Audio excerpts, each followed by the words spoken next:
लेकिन अब एक बार रुक कर लेते हैं डॉक्टर दीपाली का।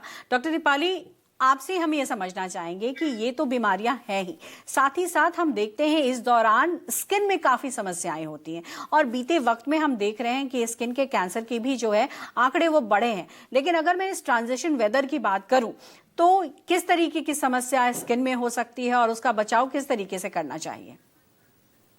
देखिए पल्लवी जी, जो सबसे ज्यादा कॉमन हम लोग देख रहे हैं वो है दिल्ली में तादाद जो बढ़ती जा रही है वो है स्किन एलर्जीज की ओइंग टू पोल्यूशन। दूसरी चीज, लोगों की त्वचा ड्राई होती है। वो सडनली जो दिसंबर की ठंड, जनवरी की ठंड कम हुई है तो उन्हें लगता है मॉइस्चराइजर की जरूरत नहीं है। इंटरेस्टिंग बात यह है कि हमारी त्वचा को पूरे साल सेम अमाउंट ऑफ पानी पीने की जरूरत है और सेम अमाउंट ऑफ मॉइस्चराइजर लगाने की जरूरत है। बहुत दफा स्पेशली जेंट्स अपने बॉडी पे नहीं लगाते हैं अगर मॉइस्चराइजर, तो ड्राई स्किन होने की वजह से तरह तरह के पोल्यूटेंट केमिकल की एंट्री हो सकती है। जो लोग लोकल पब्लिक ट्रांसपोर्ट में ट्रांसफर करते हैं तो किसी और को कोई इन्फेक्शन हो, उस तरह से वो अपने घर इन्फेक्शन लेके आ सकते हैं। क्योंकि इस मौसम में ये कहना इजी है कि भाई सुबह शाम नहाओ, मगर प्रैक्टिकल नहीं होता हर एक के घर में।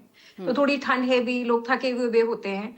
तो सबसे जरूरी चीज जो ट्रांजिशनल वेदर्स में मेरे हिसाब से जरूरी है कि आपको अपने शरीर के अंदर की ताकत को बढ़ा के रखना है। विटामिन डी की कमी है जो बहुत स्ट्रांगली लिंक करके पाई जा रही है कि जिनकी विटामिन डी की डेफिशिएंसी है उन्हें स्किन की बीमारियां, स्किन कैंसर तक ज्यादा होता है। इसीलिए अपने शरीर में विटामिन डी को ठीक रखें। अगर आप वेजिटेरियन हैं तो विटामिन बी को जरूर चेक करते रहें, क्योंकि जो वेजिटेरियन लोग होते हैं उनका विटामिन बी कम होता है। And of course vitamin C, E, बाकी सब विटामिन का भी शरीर को हेल्दी रखने का बहुत बड़ा रोल है।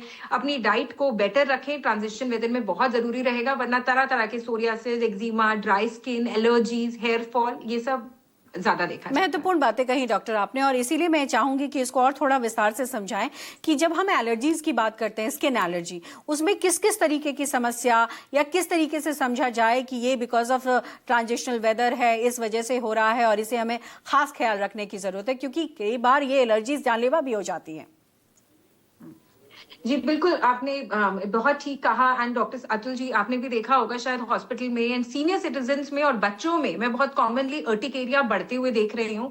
कहीं आईलिड फूल जाना, लिप्स फूल जाना, शरीर में कहीं भी, जैसे लोग कहते हैं धापड़, जिसे हम डॉक्टर्स व्हील्स कहते हैं या अर्टिकेरिया कहते हैं, धापड़ जैसे सडनली कहीं कहीं पे आपके शरीर पे जैसे निशान आते हैं, वो अपने आप थोड़ी देर में बैठ जाते हैं, फिर कहीं और आ जाते हैं। खुजली होना, एक्जिमास जैसे ड्राई स्किन पैचेस देखना, ये सब एलर्जी की सबसे कॉमन चीजें देखी गई है। या छोटे छोटे पिंपल्स जैसे दाने जैसे आ जाते हैं पूरे शरीर पे, ये अलग अलग तरह से रिप्रेजेंट कर सकती है।